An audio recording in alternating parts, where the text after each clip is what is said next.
School is an 18-year forced government training program that sterilizes the potential for brilliance in children. Those who actually survive schooling and survive conformity and continue on to think for themselves truly are a rare breed.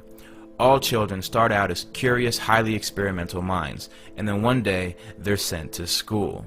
Mandatory schooling has never consisted of anything but the memorization of monotonous dead facts and training children to master repetitious behavior. For the greater part of their day, everything the child says must match the interest of their school teachers.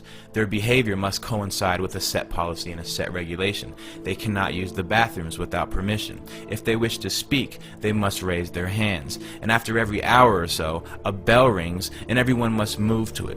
It couldn't be any more slave-like. And this type of training becomes a ritual for the child. It becomes the plot background for their television shows and books, or the ideology taught to them by a teacher or a parent.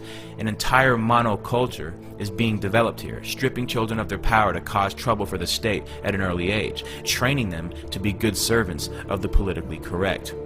Their environment is much like a prison, by the population lacking any ability to check the authority of the warden. The process becomes a matter of rubber stamping. They have no control over their entire lives, which is directly related to youth violence, because the only control they have is between each other.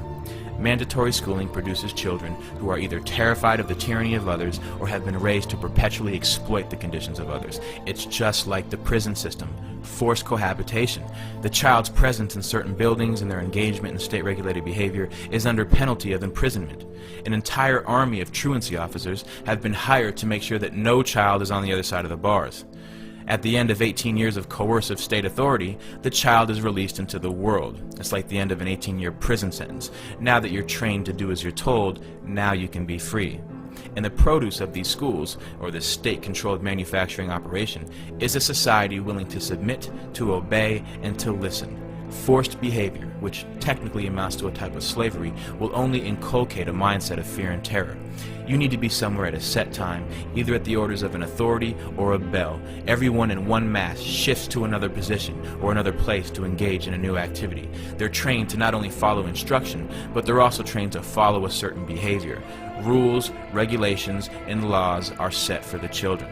They say you cannot do this to others. You can do this to others. This is acceptable. This is not acceptable. Standards of culture, morality, and behavior are imprinted into these new young minds that are in the blossoming stages of development. Their minds are being intercepted by the state and molded to conform to state standards. The first lesson they teach you is the orders of authority.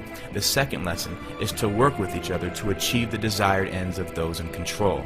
If a group of children are taught to engage in the same behavior regardless of what they want to do, then they will never fight back as adults. And this is your group of tenants who will live in roaches and never call the health inspector. This is your group of citizens who is easily terrified by police officers into voluntarily giving up their rights. This is your group of workers who surrender their lives to the corporation who tells them how to dress, how to speak, what time to wake up, which means they essentially tell you what time to go to sleep if they tell you what time to wake up. This is nothing new. These are the fruits of mandatory schooling. If we look into the roots of 19th century industrialism, the Civil War demonstrated to industrialists and financiers how a standardized population trained to follow orders without significant thought could be made to function as a money tree. It's no surprise that global power and corporate wealth is based on a third-rate educational system that works against developing individuals of true character and true intellect. Because the mindless bureaucrat or the thoughtless worker who will follow a system without question is the pattern that our system depends on. And this is what school produces. The system is not designed to educate the public, which is why federal and state bureaucracies call the shots, not the parents, not the local school boards. Every law is harshly enforced with maximum punishments. The tone of a principal is much like the tone of a warden, with no check on his authority. They will always have a way of using coercive ability to enforce a standard on the population.